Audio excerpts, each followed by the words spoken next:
بسم اللہ الرحمن الرحیم۔ زکوٰۃ کس مسلمان پر فرض ہے؟ زکوٰۃ ہر وہ مسلمان جو عاقل ہو، بالغ ہو اور نصاب کا مالک ہو۔ لہذا نابالغ کے مال پر یا مجنون اور دیوانہ جس کا ذہنی توازن درست نہ ہو اس پر زکوٰۃ فرض نہیں ہے۔ اسی طرح جو مسلمان نصاب کے بقدر مال کا مالک نہیں ہے اس پر بھی زکوٰۃ فرض نہیں ہے۔ نصاب کے لیے معیار سونا اور چاندی ہیں۔ سونے اور چاندی کا نصاب کا معیار جو ہے وہ سونے کے لیے 7.5 تولے سونا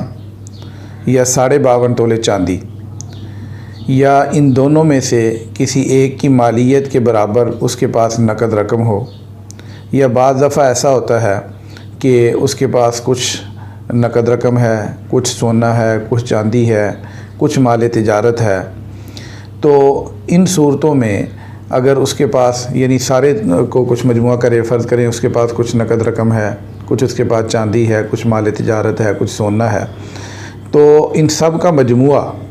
اگر 52.5 تولے چاندی کی مالیت کے برابر ہے تو اس پر زکوٰۃ وہ صاحب نصاب ہو جائے گا۔ پھر اس کے بعد صاحب نصاب بننے کے بعد اس کا سال بھر اس کے پاس یہ مال رہا۔ سال بھر رہنے کا مطلب یہ ہے کہ جس تاریخ کو وہ صاحب نصاب بنا تھا، فرض کریں کہ وہ رمضان کی 1 تاریخ کو صاحب نصاب بنا تھا، تو اگلے سال رمضان کی 1 تاریخ کو بھی اگر وہ صاحب نصاب ہے، یعنی اس کی ملکیت میں اتنا مال ہے جو نصاب کے برابر ہے، تو پھر اس پر زکوٰۃ فرض ہوگی۔ دوران سال اس کے پاس ظاہر مال آتا بھی رہتا ہے، خرچ بھی ہوتا رہتا ہے، تو دوران سال اس کے پاس کوئی ایسا دن نہ گزرے کہ جس میں بالکل اس کے پاس مال ختم ہو جائے۔ اگر بالکل مال ختم ہو جائے گا تو پھر نئے سرے سے جب وہ صاحب نصاب بنے گا تو اس دن کے بعد سے نئی تاریخ اس کی شروع ہوگی۔ لیکن اگر مال میں کمی تو آتی رہی لیکن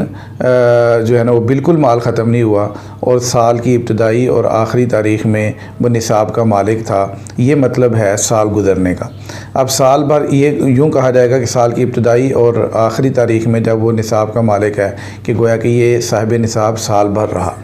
اب اس تاریخ کو اس نے زکوٰۃ ادا کرنی ہے۔ جو کچھ بھی اس نے اس کے پاس مال موجود ہے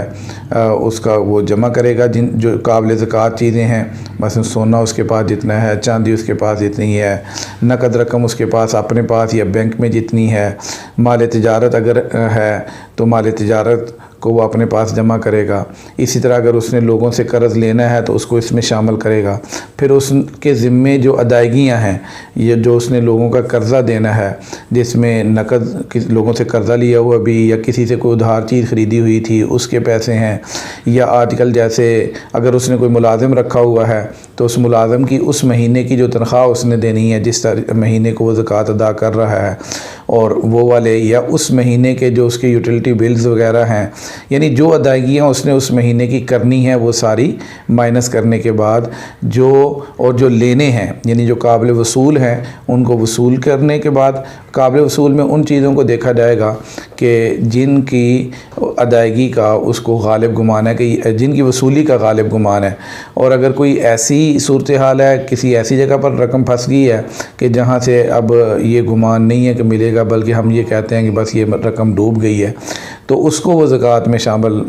نہیں کرے گا، لیکن جس رقم کے ملنے کی امید ہے اس رقم کو اپنی زکوٰۃ میں شامل کر لے گا، اور جو دینے ہیں قرضے اس نے اس کو مائنس کرے گا۔ تو اب یہ منہا کرنے کے بعد اور اپنی جو لینے والی ہیں ان کو جمع کرنے کے بعد، تو یہ دونوں کے بعد جو صافی رقم بچے گی اس کے پاس، اس کو 40 پہ تقسیم کر دیں